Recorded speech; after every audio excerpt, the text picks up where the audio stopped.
Now, a couple of things. I just want to pimp something here.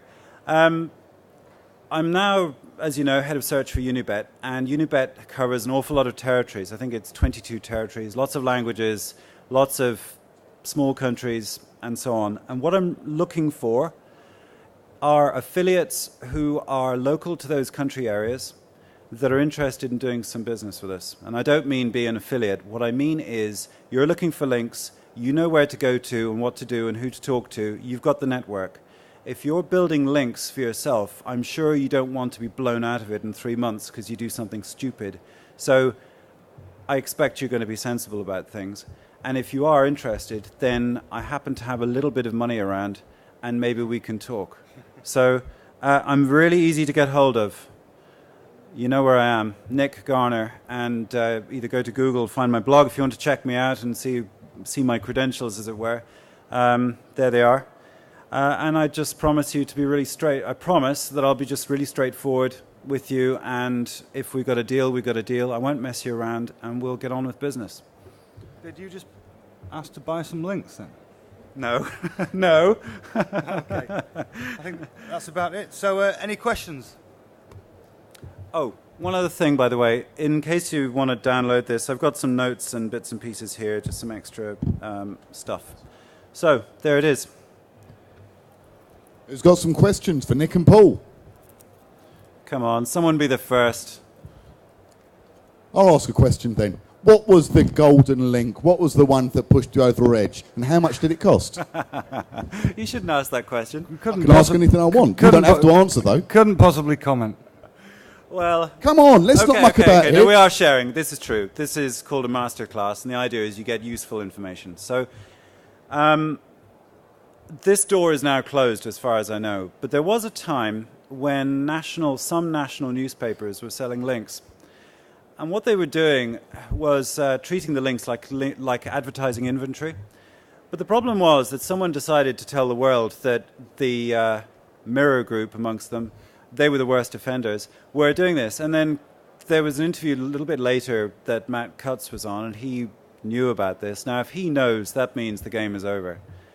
And let's say our timing was just on the right side of the fence with all this kind of stuff. But a good actionable tip is local newspapers.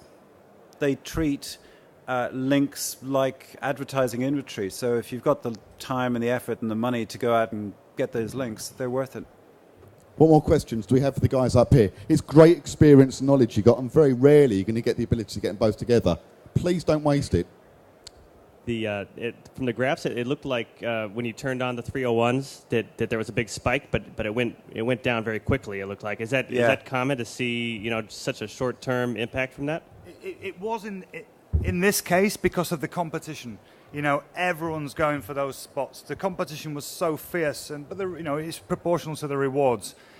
Ordinarily, if a 301 is switched on, you should really stay there. Unless there's like negative link attrition where the source is losing links over time, then you'll lose a bit of authority.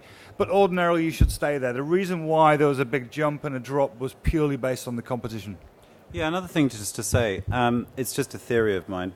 Okay, so please excuse me if I'm talking out my arse here, but with internal 301s, it's not like you're really affecting the outside world. It's just you reorganizing your site.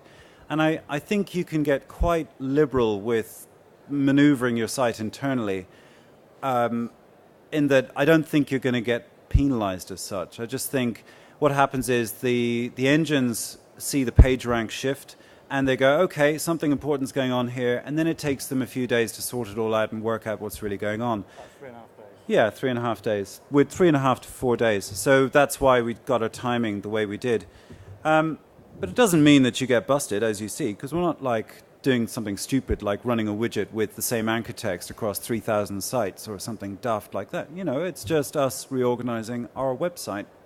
So what are you going to do? We have an arm up over here. Did you remove the redirects after the World Cup again? Some of them. That's an interesting point. I've only done this a few times. So for Grand National, we did a little bit of this, but World Cup meant an awful lot more to us. So I was going to just throw everything in. The general way I do stuff is I like to think that there's a tomorrow, but with this World Cup thing, I decided there was no tomorrow. It was the World Cup or die kind of thing. So I just slammed everything at it. I don't know. I think that's one for you, Paul. I mean, if you just put everything back and leave it sit for a year, are you going to get the same effect? My guess is you probably will, actually. You may want to reserve it for the next big event, the Euro. You can always, reuse those pages. You're only going to need the 301 power for the period of the World Cup. The next time you're going to need it is 4 years' time.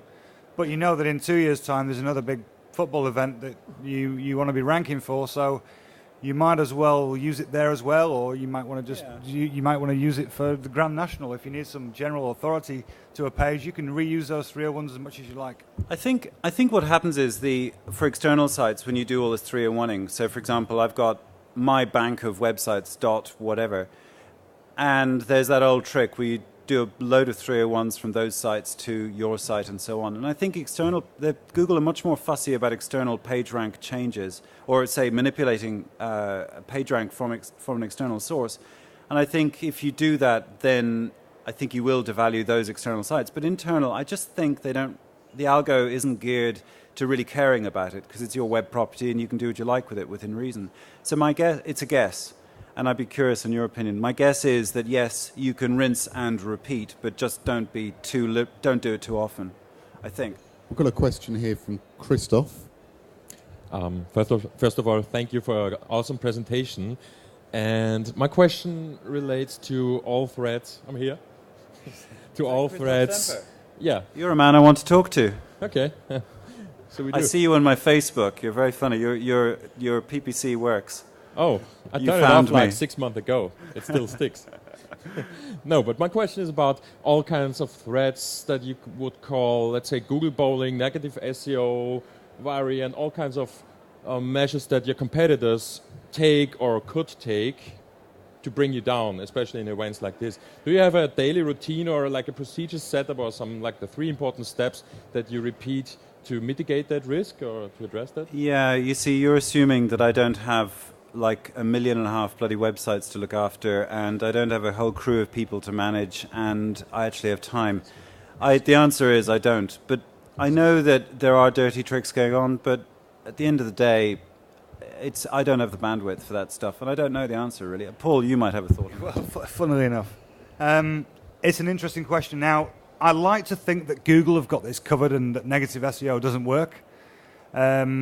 We saw an example recently, in February, where a widget was deployed across 35,000 sites for a big poker brand on the keyword poker, and they took a hit, which suggests it does work. However, it didn't actually happen until the official blog announced that the winner of this blogger competition had just been reimbursed financially. So there's a commercial tie in there. So there's evidence, there's solid, admission of paid link guilt.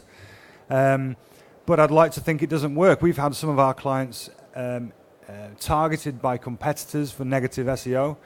One of our major bingo clients was targeted with a load of Polish links. We saw that a translate this page link appeared, which was quite interesting because they were all coming from Poland, and then all of a sudden Google's serving this page up in the UK saying that this is a Polish page based on its backlink profile. However, it didn't get hit, it just went to number 1.